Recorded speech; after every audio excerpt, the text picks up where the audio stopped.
Hello student, welcome to Ansno classes. आज की class में हम आपको क्लास 10th का प्रीवियस ईयर का क्वेश्चन पेपर करवाएंगे, जो कि फरवरी और मार्च के जो बोर्ड एग्ज़ाम होने वाले हैं 23-24 के, उसमें बहुत ही ज़्यादा हेल्पफुल होगा आपके लिए। ठीक है, ये जो क्वेश्चन पेपर लिया है हमने सीबीएसई का लिया है 2019 का, तो इसके सभी क्वेश्चनों को हम आज की क्लास में आपको करवाएंगे। तो चलिए देखते हैं क्वेश्चन नंबर 1 से। देखिए, क्वेश्चन नंबर 1 कह रहा है find the coordinate of A of point A where AB is the diameter of a circle whose center is 2 minus 3 and B point is 1 4। ये क्वेश्चन आपका एनसीईआरटी का ही है। ठीक है, तो देखते हैं क्वेश्चन नंबर 1। आपके पास एक सर्कल है।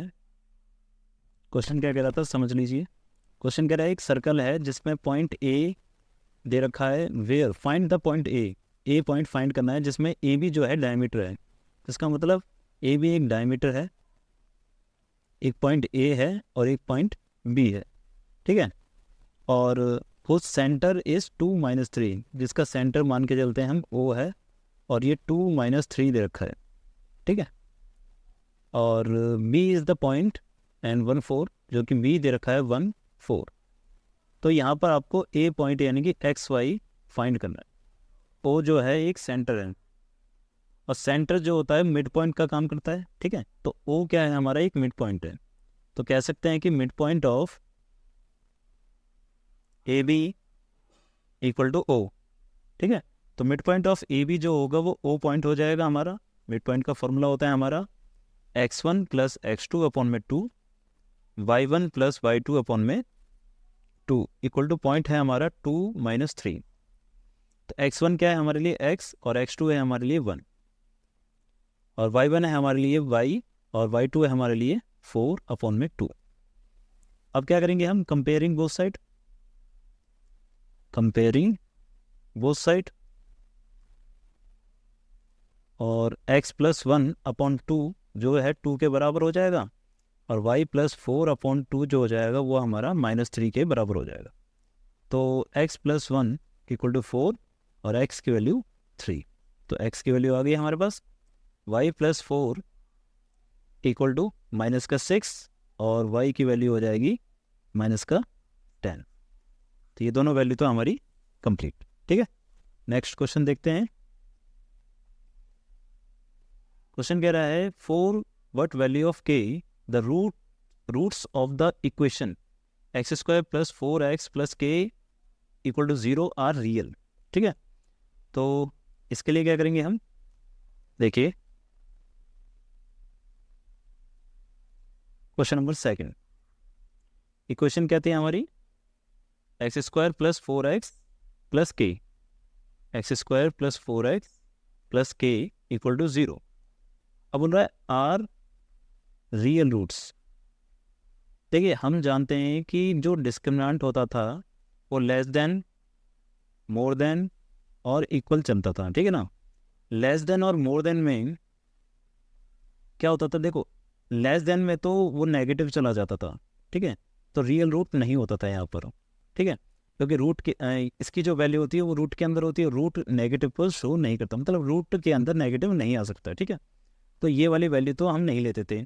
इन दोनों में क्या होता था, वो रियल रूट निकल के आता था। ठीक है, तो यही करेंगे हम कि डी की वैल्यू जो है वो ग्रेटर देन और इक्वल टू 0 लेके चलेंगे। ठीक है, ताकि वो पॉजिटिव में रहे। तो डी का फॉर्मूला क्या था हमारा, बी स्क्वायर माइनस 4ac, और इसको ये फॉर्मूला लगा के चलेंगे ग्रेटर देन और इक्वल टू 0। बी स्क्वायर इधर है हमारे पास, ये हमारे पास इक्वेशन होती है a x square plus b x plus c की फॉर्म में। तो एक्स स्क्वायर का कोएफिशिएंट ए होता है और एक्स का कोएफिशिएंट बी होता है, तो ये बी 4 स्क्वायर हो जाएगा, और ए हो जाएगा 1, और सी हो जाएगा हमारे लिए के। तो यहाँ पर अब हमारे लिए क्या है कि ये 16 हो गया, 16 उधर जा सकता है, या तो ये चीज़ें उधर चली जाएंगी। तो 16 इज लेस ग्रेटर देन और इक्वल टू 4k, ये कैंसिल हो गया 4 टाइम्स, तो 4 is greater than equal to k। ठीक है, तो इसका मतलब क्या है, value of k must be less then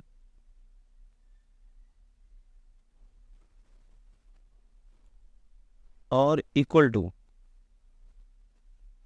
4, है ना, क्योंकि 4 जो है बड़ा आ रहा है और k जो है छोटा आ रहा है, तो k की वैल्यू जो है हमेशा 4 से क्या रहेगी, छोटी रहेगी, या तो उसके बराबर हो सकती है। ठीक है, नेक्स्ट क्वेश्चन पर third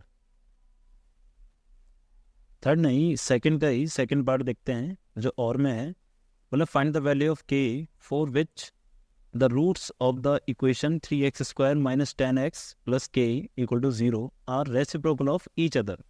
reciprocal of each other का मतलब क्या है, जो रूट्स होते थे हमारा अल्फा और बीटा होते थे वो एक दूसरे के क्या है, रेसिप्रोकल है। ठीक है, इक्वेशन क्या है, 3x² minus 10x plus k। Second का ऑप्शनल क्वेश्चन है 3x² माइनस 10x प्लस का k इक्वल टू 0। क्वेश्चन कह रहा है कि जो रूट्स हैं वो एक दूसरे के क्या है, रेसिप्रोकल हैं, है ना। तो अल्फ़ा तो हमारा अल्फ़ा ही हो जाएगा, मगर जो बीटा होगा वो 1/अल्फ़ा ले लेते हैं, क्योंकि अल्फ़ा तो अल्फ़ा ही है और बीटा जो हो जाएगा वो पहले वाले का क्या हो जाएगा, रेसिप्रोकल हो जाएगा। ठीक है, देखिए इस क्वेश्चन में, ऐसे क्वेश्चन में कभी भी k की वैल्यू या कुछ भी निकालने के लिए बोला जाए तो आपको प्रोडक्ट ऑफ जीरोस और सम ऑफ जीरोस का इस्तेमाल करना है। ठीक है ना, ज़्यादातर प्रोडक्ट का यूज़ करना है जब रेसिप्रोकल का कंसेप्ट दे देते हो, क्योंकि देखो प्रोडक्ट ऑफ जीरोस क्या होता है, प्रोडक्ट ऑफ जीरोस हमारा होता है c/a।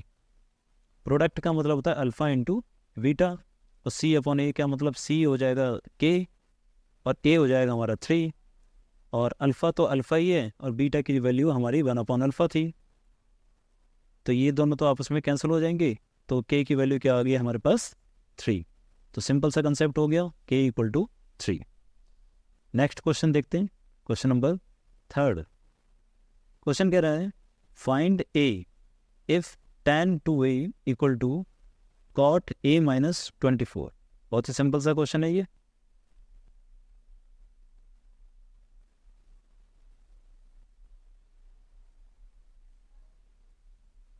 क्वेश्चन नंबर थर्ड क्या कह रहा था, tan 2a equal to cot a minus 24। ठीक है, सिंपल सा कंसेप्ट है, दोनों को पहले tan में या cot में किसी में भी कन्वर्ट कर दो। तो tan को लिख सकते हैं cot 90 माइनस थीटा, तो cot 90 minus theta equal to tan theta. ठीक है, तो cot a माइनस 24 डिग्री। अब cot से तो cot हट जाएगा, तो ये बचेगा 90 माइनस 2a और a माइनस 24। अब a वाले टर्म एक साथ और कांस्टेंट टर्म एक साथ हो जाएंगे, 24 इधर आएगा तो प्लस का हो जाएगा, ये हो जाएगा a प्लस 2a, तो ये हो जाएगा 114 इक्वल टू 3a, और ये आपका कैंसिल हो जाएगा 38 टाइम्स, तो a की वैल्यू आ जाएगी 38 डिग्री। ठीक है, बहुत ही सिंपल सा क्वेश्चन था ये। तो देखते हैं अगला क्वेश्चन। नेक्स्ट क्वेश्चन कह रहा है आपका find the value of sine square 33 plus sine square 57।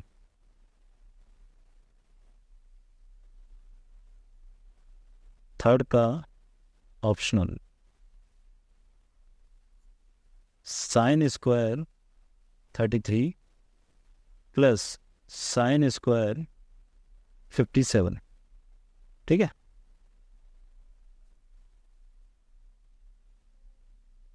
बहुत ही सिंपल है, एक को तो साइन स्क्वायर में रहने दो और दूसरे को कन्वर्ट कर दो कॉस में, क्योंकि देखो अब इसे क्या लिख सकते हैं, साइन को साइन 90 माइनस 33, क्योंकि 57 को क्या लिख सकते हैं, 90 माइनस 33।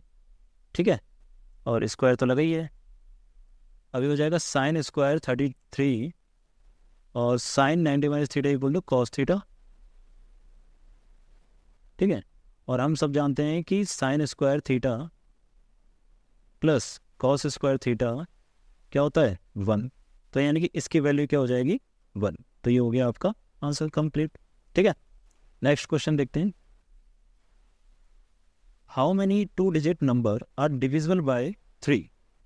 तो हाउ मैनी 2-digit नंबर, तो हाउ मैनी का मतलब है नंबर ऑफ टर्म्स। तो आपसे पूछ रहा है कि कितनी संख्याएं 3 से डिवाइड हो सकती हैं। तो ये एपी का क्वेश्चन है ना।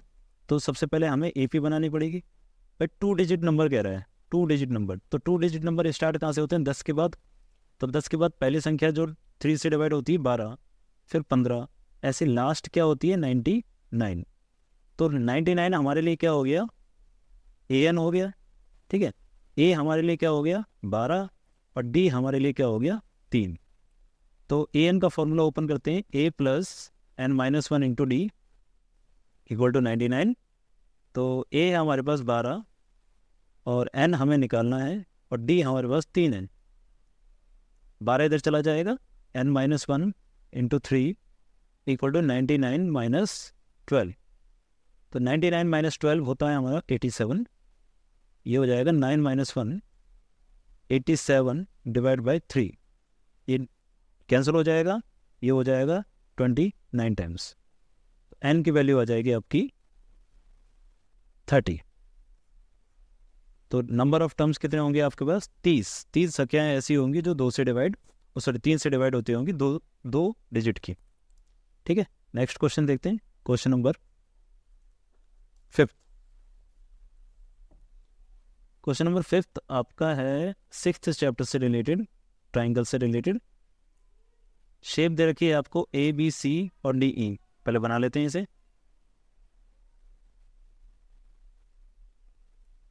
क्वेश्चन नंबर 5,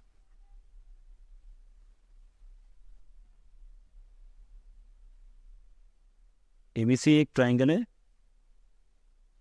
और डी ई एक लाइन दे रखी है इसके अंदर। अब समझते हैं क्वेश्चन क्या कह रहे हैं। बोला A B, sorry D E और बी सी तो पैरेलल हैं।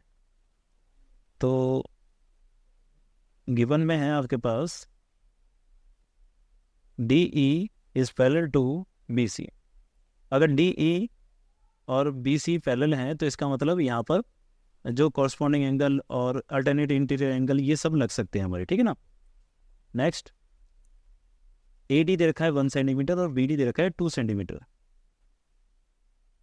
तो ए डी दे रखा है 1 सेंटीमीटर और बी डी दे रखा है 2 सेंटीमीटर। लिख लेते हैं, A D equal to 1 centimetre and B D equal to 2 centimetre. Okay, अब कह रहा है कि find the ratio of the area of A B C. Proof करना है हमें area of triangle A B C. A B C triangle क्या है? जो ये बड़ा वाला ट्राइंगल है ए बी सी वो, और ए डी ई, तो area of triangle A D ई। ठीक है, ये आपको फाइंड करना है। देखिए ये चीज़ें हम जानते हैं, 6th चैप्टर में हमने पढ़ा है कि ये किसी न किसी साइड के क्या होंगे? साइड के स्क्वायर के बराबर होंगे, ठीक है ना। साइड के प्रोपोर्शनेट के स्क्वायर के बराबर होंगे। तो सबसे पहले हम इसे क्या करेंगे? सिमिलर करेंगे, ठीक है। तो सिमिलर करते हैं इन दोनों ट्राइंगलों को। Triangle in triangle A B C and triangle A D, दोनों ट्राइंगलों को लेते हैं। तो देखो ए बी सी और ए डी ई, इसमें सबसे पहली चीज़ क्या है? इसमें सबसे पहली चीज़ है एंगल ए। एंगल ए जो है दोनों में क्या है? कॉमन है, ठीक है। दूसरा, अब इसका ये वाला एंगल और इसका ये वाला एंगल कॉरस्पॉन्डिंग एंगल हो जाएगा। तो angle A B C is equal to angle A D E, corresponding angle. Next, इसका ये वाला एंगल और ये वाला एंगल भी इक्वल हो जाएगा। Angle A C B equal to angle A E D, ये भी कॉरस्पॉन्डिंग एंगल से हो जाएगा, ठीक है। तो ये हो गया A B C is similar to triangle A D E by A similarity, ठीक है। ए सिमिलरिटी से ये इक्वल हो गया। तो अब हम लिख सकते हैं कि area of triangle A B C upon में area of triangle A D E. अब किसी दो साइड्स को ले लेंगे हम, है ना। और दो साइड इन्हीं की यही ले लेते हैं जो जिनके बारे में हमें कुछ गिवन दे रखा है। तो सबसे पहले लेंगे ए बी और फिर इसका ए डी। ए बी का स्क्वायर और ए डी का स्क्वायर इनके रेशियो के क्या होगा, बराबर होगा। ए बी का स्क्वायर क्या है 2, सॉरी ए बी जो है अब 2 थोड़ी रही, ए बी तो क्या हो जाएगी 3 हो जाएगी, क्योंकि टोटल हो जाएगा ना ये, है ना। तो ए बी की वैल्यू हो जाएगी आपकी 3 का स्क्वायर अपॉन में 1 का स्क्वायर, तो ये हो जाएगा 9 अपॉन में 1। तो रेशियो आ गया 9:1। ठीक है, सिंपल सा क्वेश्चन था, बहुत ही बढ़िया क्वेश्चन था। ठीक है, तो देखते हैं अगला क्वेश्चन।